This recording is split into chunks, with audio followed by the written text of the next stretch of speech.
Bapak Ibu Saudara sekalian, Shalom dan kiranya Anda berada senantiasa dalam lindungan Tuhan kita Yesus Kristus, selalu dalam persekutuan dengannya, selalu diberkati oleh Dia yang adalah juru selamat kita. Bapak Ibu, salam dari Bogor Baru dan hari ini saya akan sharing dengan Anda mengenai satu prinsip yang penting bagi setiap orang Kristen atau setiap orang percaya, yaitu bahwa ketika kita telah percaya kepada Tuhan kita Yesus Kristus, ketika kita telah diselamatkan, ketika kita yakin bahwa kita akan hidup dalam keabadian dengan Tuhan, dengan Allah Bapa kita di sorga, seringkali dalam kehidupan kita di dunia ini kita tidak disiplin. Jadi kita memang telah diselamatkan. Namun demikian kita tidak hidup sebagai orang-orang yang telah diselamatkan. Dengan kata lain, kita tidak disiplin sebagai seorang anak Tuhan, tidak disiplin sebagai seorang murid Tuhan. Nah, Bapak Ibu Saudara sekalian, ini isu yang penting yang diangkat oleh Rasul Paulus ketika memberikan nasihat kepada jemaat yang berada di kota Kolose.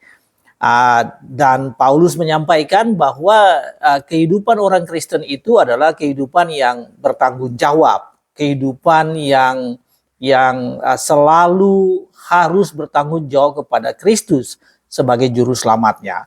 Artinya bahwa memang Anda sudah diselamatkan, memang Anda telah percaya, memang Anda telah menjadi Kristen, dan Anda telah diselamatkan, tapi bukan berarti sudah selesai.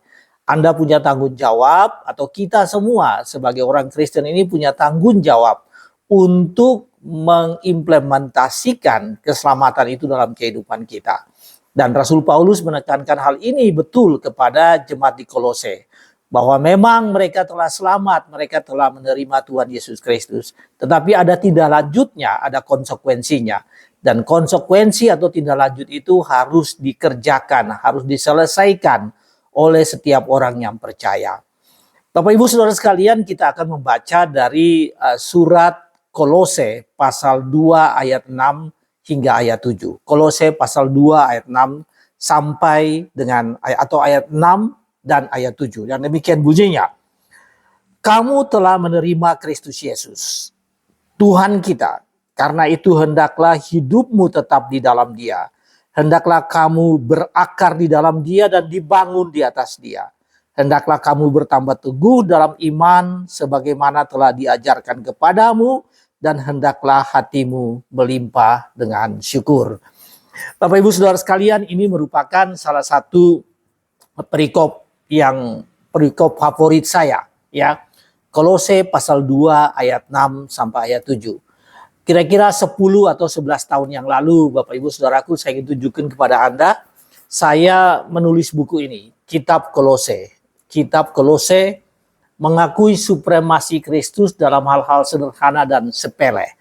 Saya menulis buku ini, diterbitkan oleh lembaga literatur Perkantas, penerbit Perkantas, dan kemudian di dalam satu bab dari buku ini, ya, yaitu pada babnya yang keempat, saya menjelaskan mengenai Kolose pasal 2 ayat 6 sampai 7. Kolose pasal 2 ayat 6 dan ayat 7. Ini judulnya, Jemaat yang berproses menjadi dewasa, Kolose pasal 2 ayat 6 sampai 7. Nah, saudara sekalian, memang adalah betul bahwa jemaat itu harus menjadi dewasa. Dan menjadi dewasa di dalam Kristus adalah satu proses. Bahwa keselamatan sudah Anda peroleh, keselamatan sudah Anda terima, tapi Anda harus menjalani keselamatan itu dalam kehidupanmu. Dan itu yang disampaikan oleh Rasul Paulus dalam perikop yang kita baca tadi. Saudara, pasal ayat 6, Kolose 2 ayat 6 dan ayat 7 dimulai dengan frasa demikian. Kamu telah menerima Kristus Yesus Tuhan kita. Kamu telah menerima Kristus Yesus. Kamu ini bisa adalah individu atau secara personal. Memang ini yang paling utama, karena menerima Tuhan Yesus Kristus sebagai Tuhan itu adalah satu tanggung jawab personal, individu. Jadi di sini Rasul Paulus mengatakan kepada jemaat-jemaat yang ada di Kolose, kamu telah menerima Kristus Yesus. Kamu telah percaya. Dan saudara sekalian tidak berhenti di situ. Jadi Rasul Paulus tidak berhenti di situ. Ini adalah frasa pembuka. Frasa pembuka yang merupakan satu argumen. Argumen Rasul Paulus atau suatu pernyataan sebab, ya, argumentasi Rasul Paulus bahwa kamu telah diselamatkan, kamu telah percaya, dan bukan berarti sudah selesai. Ya, itu adalah argumentasi yang disampaikan oleh Rasul Paulus. Saudara sekalian, kalimat kedua dari Kolose pasal 2 ayat 6 ini yaitu karena itu, karena apa Bapak Ibu Saudara sekalian? Karena kamu telah menerima Tuhan Yesus Kristus, hendaklah kamu berakar di dalam Dia. Di dalam frasa ini Bapak Ibu Saudaraku, di dalam perikop ini atau kedua ayat ini, ayat 6 dan ayat 7 ini, ada 4 kali kata hendak. Dan hendak itu adalah satu bukan saja satu saran, satu keinginan, ya, tetapi ini ada satu konsekuensi, suatu anjuran yang sangat kuat dari Rasul Paulus kepada jemaat di Kolose, bahwa kamu telah menerima Kristus Yesus sebagai Tuhan dan Juru Selamat. Nah, tidak berhenti di situ, Rasul Paulus mengatakan hendaklah. Hendaklah itu ada 4 kali. Dan hendaknya itu adalah yang tadi saya katakan, satu argumentasi, satu konsekuensi dari statusmu. Karena kamu telah menerima Tuhan Yesus Kristus. Nah, Bapak Ibu Saudaraku, status itu atau konsekuensi itu yang adalah merupakan implementasi kehidupan sebagai seorang murid Tuhan Yesus. Dan mari kita melihat keempat konsekuensi itu atau konsekuensi atau 4 status itu, 4 hal yang merupakan pembentukan status kamu sebagai murid Tuhan Yesus, sebagai orang yang telah percaya kepada Tuhan Yesus. Saudara sekalian, yang pertama, hendaklah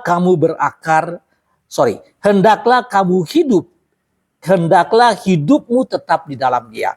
Jadi kamu telah menerima Kristus Yesus, karena itu yang pertama adalah hendaklah hidup tetap di dalam Dia. Hendaklah kamu hidup tetap di dalam Dia. Nah, Bapak Ibu Saudara sekalian, apa yang dimaksudkan dengan hidup tetap di dalam Dia? Hidup tetap di dalam Dia ini berarti selalu hidup di dalam Dia. Continuous, ya, secara terus-menerus hidup di dalam Dia. Itu yang dimaksudkan dengan frasa tetap hidup di dalam Dia. Jangan sebentar hidup di dalam Dia, kemudian pada waktu yang lain hidup di luar Dia. Itu berarti Anda tidak hidup tetap di dalam Dia. Hendaklah kamu hidup tetap di dalam Dia. Berarti bahwa secara konsisten, secara terus-menerus atau setia, dengan kesetiaan yang tinggi tetap berada di dalam Dia. Hidup di dalam Dia artinya hidup yang dibungkus oleh Dia, hidup yang tinggal di dalam Dia. Dan Dia di sini adalah hidup yang setia, tetap tinggal di dalam Tuhan Yesus. Bukan temporary, bukan sesaat, bukan hanya pada waktu tertentu, tetapi di dalam kehidupan ini selalu tinggal di dalam Dia. Saudara sekalian, mengapa harus tinggal di dalam Dia? Karena setiap orang yang tinggal di dalam Dia itu diberkati. Setiap orang yang tinggal di dalam Dia itu memiliki kekuatan, kemampuan untuk menghadapi berbagai hal yang ada di dalam dunia ini. Karena Anda dibungkus oleh Tuhan Yesus Kristus. Anda tinggal di dalam Dia. Anda berada di dalam Dia. Saudara, di dalam Injil Yohanes dikatakan, tinggallah di dalam Aku. Sebab di luar Aku kamu tidak dapat berbuat apa-apa. Jadi dalam rangka kamu bisa melakukan banyak hal atau segala hal sebagai murid Kristus Yesus, maka kamu harus tinggal di dalam Dia. Saudara, juga di dalam Injil Yohanes atau di dalam 1 Yohanes, surat Yohanes yang pertama ayat 3, pasal 3 ayat 6 dikatakan bahwa setiap orang yang tetap tinggal di dalam Dia itu tidak dapat berbuat dosa lagi. Artinya hidup di dalam Dia ini adalah satu kondisi yang harus kita lakukan. Satu kondisi yang harus setiap orang anak Tuhan lakukan. Supaya bisa berkarya hidup sebagai orang percaya di dunia ini. Nah, kamu telah menerima Tuhan Yesus Kristus. Tidak stop, tidak full stop. Hendaklah kamu tinggal di dalam Dia. Apa maknanya bagi Anda?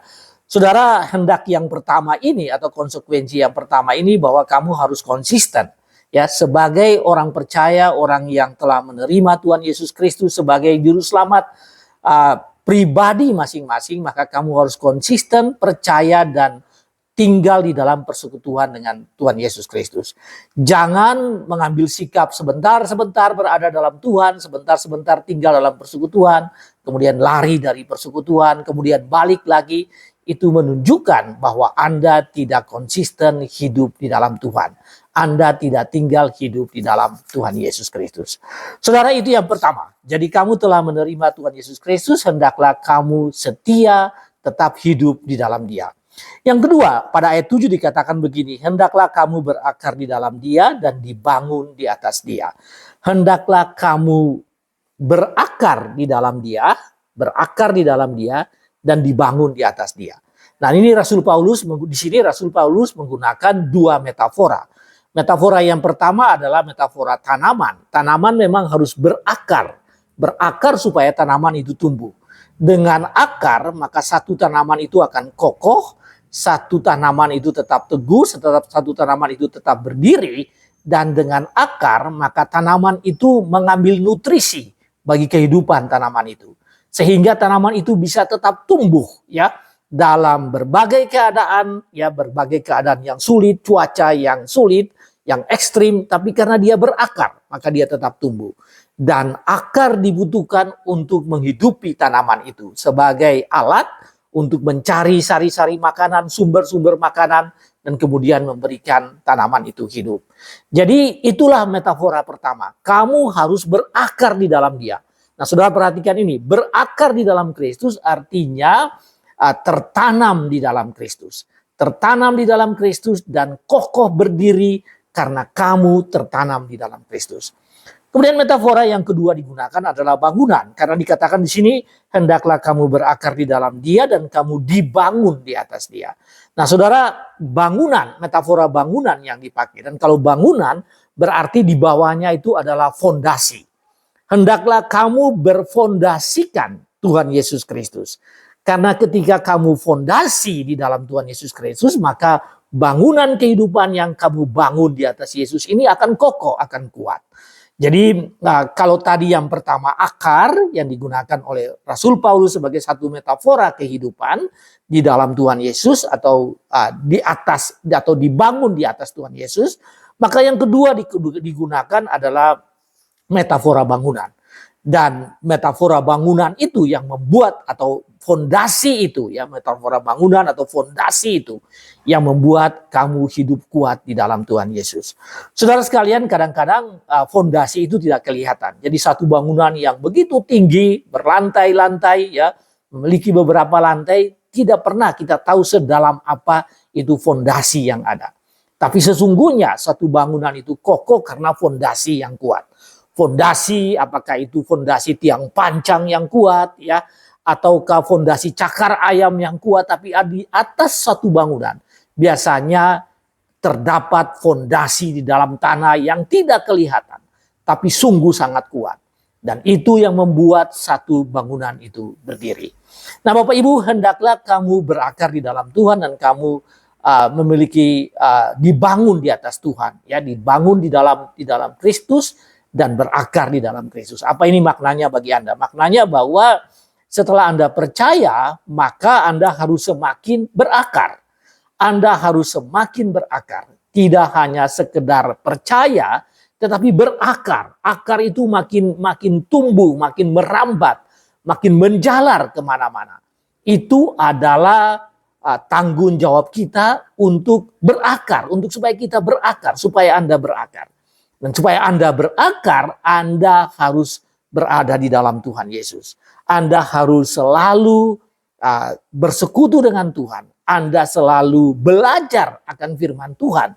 supaya Anda bisa berakar, Anda bisa mengetahui apa yang menjadi kehendak Tuhan bagi Anda, apa yang menjadi keinginan Tuhan bagi Anda, supaya Anda makin berakar di dalam Tuhan. Jadi itu yang kedua, konsekuensi yang kedua.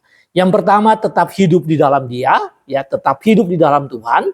Yang kedua adalah berakar dan dibangun di atas Dia. Nah, saudaraku, yang ketiga, hal yang ketiga dikatakan di dalam ayat 7 begini. Hendaklah kamu bertambah teguh dalam iman, sebagaimana telah diajarkan kepadamu. Hendaklah kamu bertambah teguh di dalam iman. Berarti kalau tadi hidup di dalam Dia, kemudian berakar dan dibangun di atas Dia, nah sekarang kamu bertambah teguh di dalam iman. Berarti kamu makin berkembang di dalam iman. Kamu makin bertumbuh di dalam iman. Kamu makin hidup di dalam iman. Itu adalah bertambah teguh di dalam iman. Kamu hidup sebagai orang Kristen yang dewasa. Tidak hanya percaya, tetapi bertambah di dalam iman. Bertumbuh di dalam kedewasaan. Ke arah kesempurnaan, ya, ke arah yang semakin baik. Berdampak secara luas. Dan semakin percaya dan teguh di dalam iman kepada Tuhan. Bapak Ibu, saya sering, atau bukan saya punya beberapa orang teman, ya, yang pada waktu muda begitu dekat dengan Tuhan. Bahkan ikut dalam pelayanan, percaya kepada Tuhan, ikut dalam pelayanan. Tetapi kemudian setelah senior, setelah dewasa, setelah memiliki pekerjaan, setelah memiliki keluarga, maka perlahan-lahan makin jauh dari Tuhan. Jadi mereka tidak bertumbuh di dalam iman, tapi mereka makin jauh dari Tuhan. Bahkan ada yang melarikan diri dari Tuhan. Nah saudara, mengapa demikian? Sebab tidak tumbuh dan berakar di dalam Tuhan, tidak dibangun di atas Tuhan, tidak tinggal di dalam Tuhan, dan tidak bertumbuh dalam iman. Tidak bertambah kuat di dalam iman. Tidak bertambah teguh di dalam iman. Sehingga dia pada masanya, pada waktunya, dia makin jauh dari Tuhan. Makin jauh dari Tuhan sampai terlepas sama sekali dari Tuhan. Karena dia tidak tumbuh di dalam iman. Bapak Ibu Saudara sekalian, dikatakan di sini, hendaklah kamu berakar di dalam Dia dan bertambah teguh di dalam iman sebagaimana telah diajarkan kepadamu. Jadi bagaimana caranya untuk bertambah teguh dalam iman? Adalah ajaran firman Tuhan. Adalah memahami, mengerti ajaran Tuhan. Adalah memahami dan mengerti firman Tuhan. Sehingga bertambah teguh di dalam iman. Saudara sekalian, growing atau pertumbuhan itu adalah bagian daripada input. Input yang masuk, ya, dan input itu adalah makanan rohani. Begitu makanan rohani itu masuk, maka ada pertumbuhan. Dan pertumbuhan itu adalah bertambah teguh di dalam iman. Sehingga saudaraku, untuk bertambah teguh di dalam iman, tidak ada cara lain selain dikatakan di sini, sebagaimana telah diajarkan kepadamu. Jadi dengan pengajaran Tuhan, dengan pengajaran firman Tuhan, dengan memahami firman Tuhan, maka seseorang itu akan bertambah teguh di dalam iman. Dia berakar, dia dibangun di atas fondasi Tuhan Yesus. Dia hidup di dalam Tuhan Yesus, tetapi juga bertambah teguh dalam iman kepada Tuhan. Bapak Ibu, apa maknanya bagi Anda? Maknanya bagi Anda yaitu praktekkan iman di tengah-tengah kehidupanmu. Ya, praktekkanlah imanmu di tengah-tengah kehidupanmu, berhubungan semakin dekat dengan Tuhan sebagai seorang murid Tuhan, semakin haus akan firman Tuhan. Dan ketika Anda semakin bergantung pada Tuhan, Anda mempunyai kerinduan untuk lebih memahami firman Tuhan, mengerti firman Tuhan. Nah, itu adalah sumber atau input bagi Anda. Input untuk outputnya. Dan outputnya itu yaitu bertambah teguh di dalam iman. Saudaraku, sudah ada 3 hal sebagai implementasi kehidupan beriman kepada Tuhan Yesus Kristus atau percaya kepada Tuhan Yesus Kristus. Kamu telah menerima Kristus Yesus Tuhan kita. Karena itu, hendaklah kamu tetap hidup di dalam Dia. Hendaknya yang pertama. Yang kedua, hendaklah kamu berakar di dalam Dia dan dibangun di atas Dia. Jadi akar dan fondasimu adalah Tuhan Yesus Kristus. Yang ketiga, hendaklah kamu bertambah teguh di dalam iman. Bertumbuh di dalam iman berdasarkan atas firman Tuhan. Dan berdasarkan atas pengajaran yang terus menerus. Ya, di dalam persekutuan, di dalam kehidupan pribadimu. Untuk mendapatkan input bagi kehidupanmu. Untuk mendapatkan sumber kekuatan bagi kehidupanmu. Sehingga kamu semakin bertumbuh di dalam imanmu. Semakin teguh beriman kepada Tuhan. Dan yang keempat. Yang keempat adalah hendaklah hatimu melimpah dengan syukur. Hendaklah hatimu melimpah dengan syukur. Saudara sekalian, tidak dikatakan sekedar bersyukur. Hendaklah kamu bersyukur. Tetapi kamu melimpah dengan ucapan syukur. Apa itu melimpah dengan ucapan syukur? Melimpah dengan ucapan syukur itu artinya meluap. Hidup ini meluap dengan ucapan syukur. Tidak henti-hentinya bersyukur. Dan melimpah dan meluap itu artinya melampaui kapasitas tampungan hatimu. Saudara, Anda mempunyai kapasitas hidupmu, kapasitas hatimu yang penuh dengan ucapan syukur. Tetapi ketika disebutkan melimpah dengan ucapan syukur, itu artinya dia meluap. Ucapan syukur itu terjadi dengan sendirinya karena sudah melimpah di dalam kehidupanmu. Nah, saudara sekalian, semua orang, sejarah mengatakan atau Alkitab mengajarkan hampir semua orang-orang percaya itu penuh dengan ucapan syukur. Nabi-nabi mengucap syukur. Raja Daud juga mengucap syukur. Paulus dan Silas. Ya, Petrus, murid-murid Tuhan, mereka hidup dengan penuh ucapan syukur. Jadi ucapan syukur, mengucap syukur bukan grumbling atau mengeluh atau tidak puas dengan pimpinan Tuhan. Tapi datang pada Tuhan dan menyampaikan bersyukur karena penyertaan Tuhan dalam kehidupan. Karena Tuhan bersama-sama dengan kamu dan karena itu bersyukur. Meluap ucapan syukur itu berterima kasih pada Tuhan karena pimpinan dan penyertaan Tuhan. Yang selalu baik bagi setiap orang percaya. Pimpinan penyertaan Tuhan yang selalu baik. Karena itu bersyukur adalah wujud atau implementasi dari kehidupan yang taat dan setia kepada Tuhan. Bapak Ibu Saudara sekalian, kamu telah menerima Tuhan Yesus Kristus. Tidak stop. Hendaklah kamu hidup dengan penuh ucapan syukur. Bukan penuh dengan keluhan, bukan penuh dengan ketidakpuasan, tapi penuh dengan ucapan syukur. Dan ucapan syukur itu melampaui batas-batas kapasitas kehidupan kita. Karena kita selalu mengucap syukur.